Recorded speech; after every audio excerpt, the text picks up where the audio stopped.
àǹtí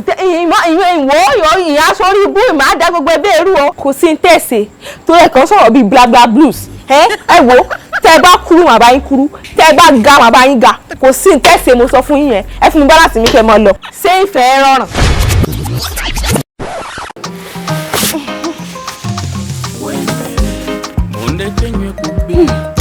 kọ́lọ̀ ń sá sàánú èèyàn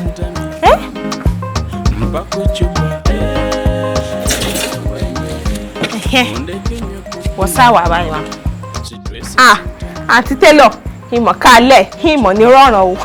ẹsẹ̀ wá pẹ́ bá o ìpẹ́ close ẹ̀yin lẹ́jẹ̀ ń dalẹ̀ like by this time now ó yẹ kí n ti wà ń lé àǹtí Tailor ìmọ̀ bínú sí rí oko ni mo lọ látàárọ̀ bí mo ṣe mí wọlé rèé ni mo ní kí n sáré wá gbàsọ tó lọ́la ní pàtíìnì kí mo mí lọ mo ṣe ní kí n wá gbaṣọ bẹ́ẹ̀ aṣọ yín kì í pẹ́ mi ìgbà mélòó mo ti rán tán ẹ wo ẹ̀pẹ́ ajáre. àǹtí Tailor aṣọ ṣe àrùn bíi iye kó dàbí aṣọ kan kìbọnú gbangudu fórídìí ọdún kankan yọ jáde ló dàbí aṣọ kan mo fi ṣoṣù káàkiri lọ ọ ẹwẹ mọ bínú mo ṣe gé tán báyìí náà múná lọ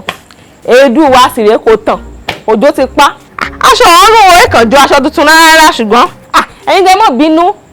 kí ẹ mọ sàtọ́tọ̀ ní mọ́ ń dùn mí jù láyé mi àǹtí Tailor yín ìmọ̀ disappoint mi o mo ti pọ́n ilé dùn yé ni lọ ìmọ̀ wọ́ọ̀rì mo léèyàn ọmọ ká lọ ńlé ẹ̀wọ̀n nǹkan tẹ́ ẹ wọ ẹ dákun fẹ́ lọ dáná ńlé tí ẹ̀ jẹ́ rinrin ná kí ni fẹ́ ràn kúràn fún mi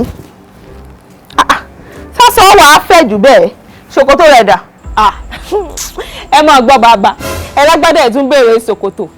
ẹ mọ̀ yín ọlọ́run aṣọ yín nù kò yọ ṣòkòtò jáde kẹ́ ló bẹ́ẹ̀. Are you playing? What type of playing is this? nínú ọ̀pá mélòó lẹ kó wá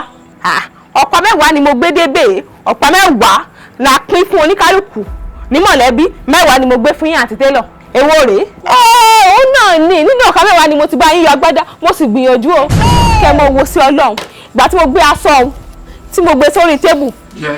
tí ìwọ̀n lọ mo rí pé kò ní tó yí fún ṣòkòtò kò sì ní dá nǹkan agbádá àwọn ẹ̀rí pé agbádá ń fẹ̀ ẹ̀yin náà rí bẹ́ẹ̀ ṣe fẹ̀ nínú rẹ̀ kò ní dá kí agbádá mọ́ fẹ̀ so òun ló fà á tí mo fi òkókè o kí wulẹ̀ summarize gbogbo ẹ̀ o according to experience of Tailor tí mo kọ́ṣẹ́ mọṣẹ́ tí mo ṣe graduation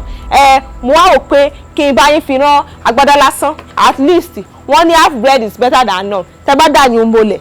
ẹ̀rí bó ṣe fit yín ṣé boxer ni màá wọ̀ sí ni àbí pátá lásán àbí leggings tó èkàn yé mi ọwọ́ agbádá nǹkan yé mi mo ṣe mí dúró ṣe mí padà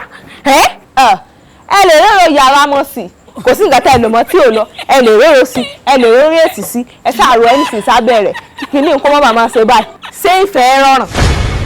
ẹ lè rí o ṣé rí torí ìgbà tí ìjẹ́ ń gbaṣọ lọ́dọ̀ ẹ̀yìn elédèkéde rèé o torí ò lẹ dé sí tẹni ṣé ìfẹ́ gbogbo àǹtí Tailor kó bá yẹ pé eré ni mi ṣe ìjọ ná ibi kí n ṣe eré nìde ìjọ mo bẹ̀ yín ni no ṣé rí ẹ ti ń jẹ́ kí n máa talk too much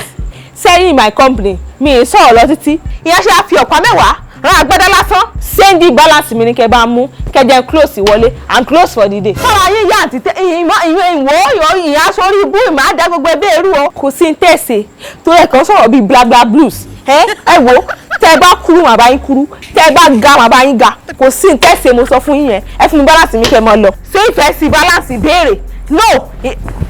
Tailor ọmọ béèrè balance lọ́wọ́ mi ọ̀sìnbù lónìí ẹ ti pẹ́kọ̀ tí mi ṣe kò sí ń tẹ̀sẹ̀ ẹ kàn sáà ń tempt mi ni mo sọ fún yín no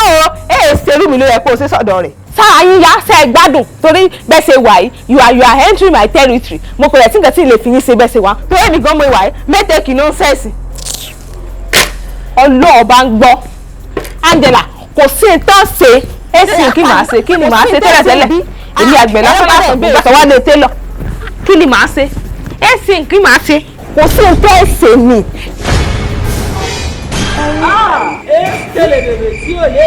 Rọ́ọ̀nù. Ó ti lọ. No traces.